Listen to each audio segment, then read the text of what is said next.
for you. This is News 4 Tucson, live at 10. Good evening, everybody. An organization that started after the mass shooting on January 8, 2011, is still working to prevent a tragedy like that from ever happening again. News 4 Tucson Sam Salzwedel has more on how they are doing 4 years later. Sam? Shooting survivor Ron Barber says he had no idea how successful his effort would be when he was on morphine in the ICU. Just 2 months after being shot, he organized a benefit concert to start the Fund for Civility, Respect, and Understanding. Take me down the river. Calexico has played all 4 benefit concerts for the Civility Fund.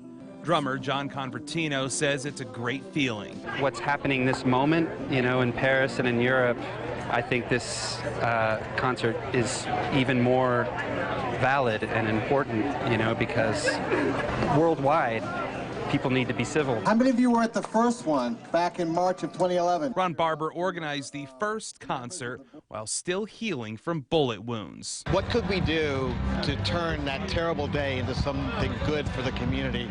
And what could we do to thank the community for its incredible support of all of us? Jenny Grable is the fund's executive director. She says more than 400 people have learned their program called Mental Health Safe Space. Know the facts, learn the signs, provide help. So it's really about opening up a conversation around mental illness and educating our community about the realities that surround mental illness. We know that mental health is a very important factor in these shootings, unfortunately.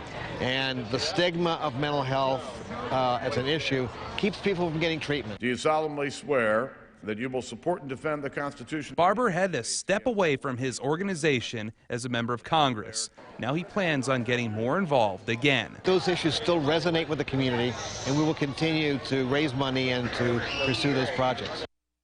And the funds from today's concert will help support the January 8th Memorial Foundation in building a permanent memorial for the mass shooting. Rebecca? Sam, thank you. A memorial service held today for former Tucson Mayor George Miller. The family said it was a closed service.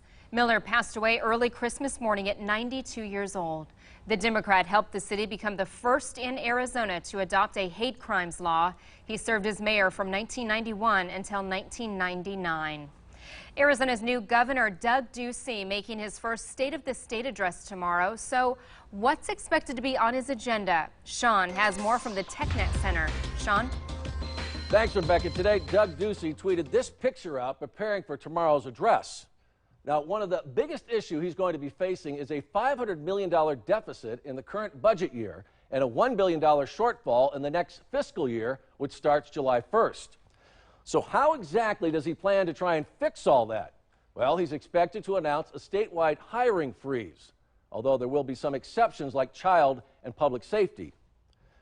He's also hoping that that's going to bring in more money to Arizona classrooms.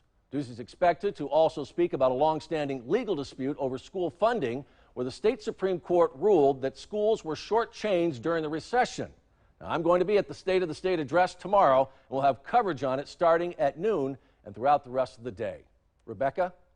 All right, Sean, and we want to give you an update on a story we first brought you last night. The Arizona lawmaker who proposed a bill that would put the state on daylight savings time has decided to withdraw that bill. Representative Phil Lovis of Peoria said after hearing feedback from the community, he chose not to move forward with it.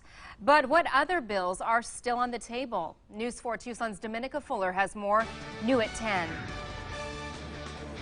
Arizona legislative session begins tomorrow in Phoenix.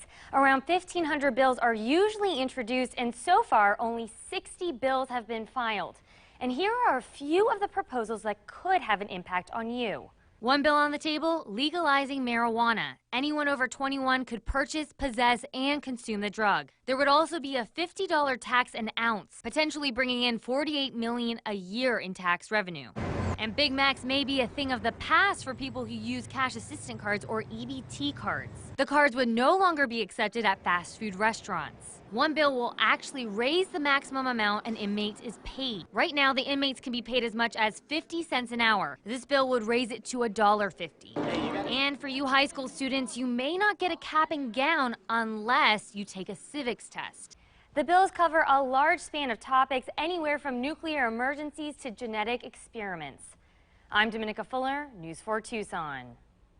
All right, we are just after 10 o'clock. It is Sunday night. I'm meteorologist Matt Rowe. John Patrick has a well-deserved weekend off. Hey, would you believe it? A little bit of light rain on our map again. Maybe you'd believe it. It's been kind of an eventful month of January so far. It looks like the heaviest rain is still north of the city of Tucson, but keep in mind if you're out and about tonight, you could see a little bit of light rain moving through, courtesy of this big L. That's low pressure on our weather map right here. I think the best chance of rain stays with us late tonight and for the first half of tomorrow before we start to dry things out. Meanwhile, 56 Sabino Canyon, yes, only 36 on Mount Lemmon, so probably those snow levels still pretty high. Hour by hour tomorrow, still some rain chances early on in the day. We get up to the mid-50s, and then finally, by the afternoon, back to the mid-60s. How about your work week? I'm back in a few minutes with the answer. See you then, Sean. All right, thanks, Matt. A person has died after an early morning wreck.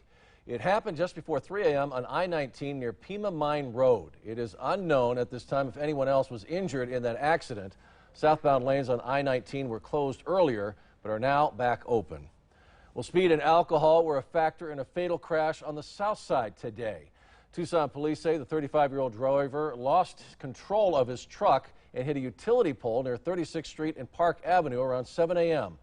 Carlos Harden was pronounced dead at the scene. His 23-year-old passenger was taken to the hospital with non-life-threatening injuries.